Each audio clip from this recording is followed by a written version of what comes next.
Olá! Já pararam para pensar que neste nosso mundo tão acelerado, onde tudo é para ontem e parece descartável, qual é o verdadeiro papel de um documento como a Constituição? Será que é só uma relíquia do passado ou é uma promessa que ainda vale a pena cobrar? É isso que vamos descobrir hoje. Há uns tempos apareceu este grafite no muro. É uma sacada genial, não acham? Inverte completamente a lógica do que a gente costuma exigir. Em vez de pedir ação imediata, pedia promessas. E isto leva-nos direitinho ao centro do nosso tema. O que é que esperamos, afinal, de uma Constituição?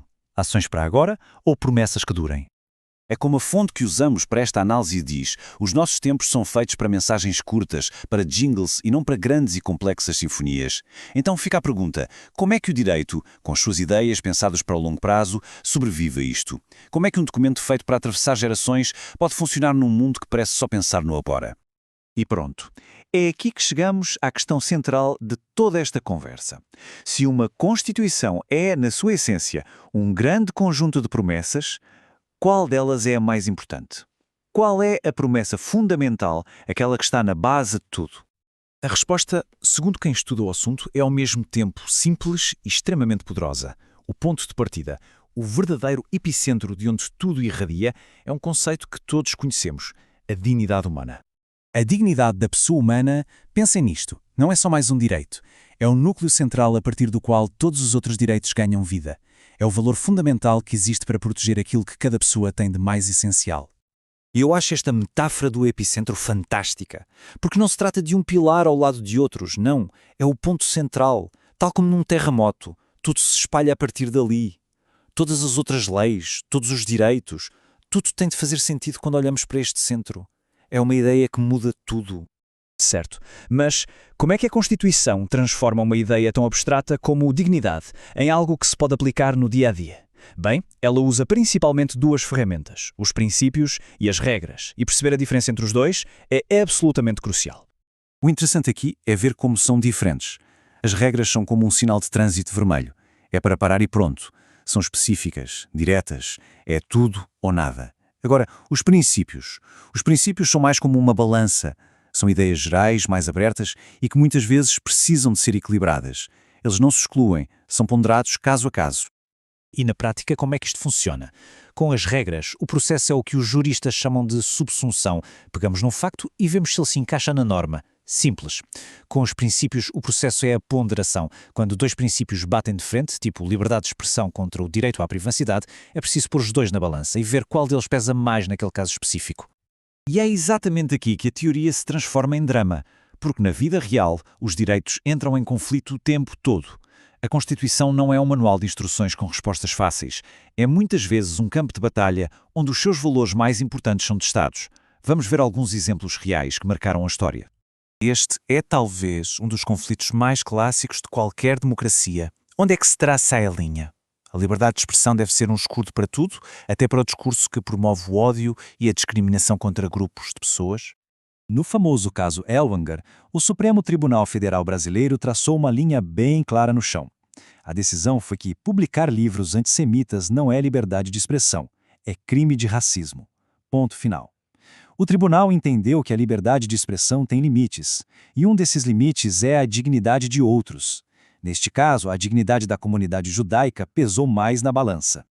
Agora, vamos para outro terreno muito sensível, o choque entre a arte e a religião. O que acontece quando uma sátira artística ofende sentimentos religiosos muito profundos? A ofensa por si só é motivo suficiente para censurar a arte? Lembram-se daquela polémica toda à volta do especial de Natal do Porta dos Fundos? Houve um tribunal que chegou mesmo a mandar tirar o programa do ar. Mas o Supremo Tribunal reverteu essa decisão. O argumento foi que proibir um conteúdo artístico deve ser uma medida raríssima. A ofensa a valores religiosos sozinha não justifica a censura, especialmente quando se trata de algo que as pessoas escolhem ver, como num serviço de streaming. A liberdade artística saiu protegida. E aqui temos um dilema que é a cara da nossa era digital. Será que temos o direito de apagar o nosso passado da internet e da memória pública? Ou será que a liberdade de informação e o direito da sociedade à memória devem prevalecer? No caso de Aida Curi, uma jovem vítima de um crime brutal há muitas décadas, a família tentou impedir que a sua história fosse recontada. Mas o Supremo Tribunal decidiu que a ideia de um direito a ser esquecido não é compatível com a Constituição. O argumento foi claro: não se pode simplesmente proibir a divulgação de factos que são verdadeiros e que foram obtidos legalmente, porque isso seria um ataque direto à liberdade de expressão e de informação. Bem, todos estes casos mostram-nos uma coisa. As promessas da Constituição são complexas e, por vezes, até contraditórias. Então a pergunta que fica é: quem é o árbitro deste jogo? Quem é o guardião final destas promessas todas? Esse papel, como sabemos, cabe ao Poder Judiciário. E como a nossa fonte bem aponta, é uma função que é, sim, política. Não político-partidária, mas política no sentido em que lida com os conflitos mais profundos da sociedade.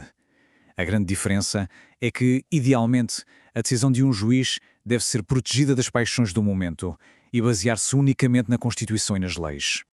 Mas será que a Constituição pode ser violada não por se fazer alguma coisa, mas por não se fazer nada? A resposta é sim, e isso leva-nos a um conceito super importante: a inconstitucionalidade por omissão. Acontece quando o Estado simplesmente não cumpre o seu dever, quando falha em tomar as medidas necessárias para transformar um direito que está no papel em algo real. E o que é que os tribunais podem fazer quanto a isso?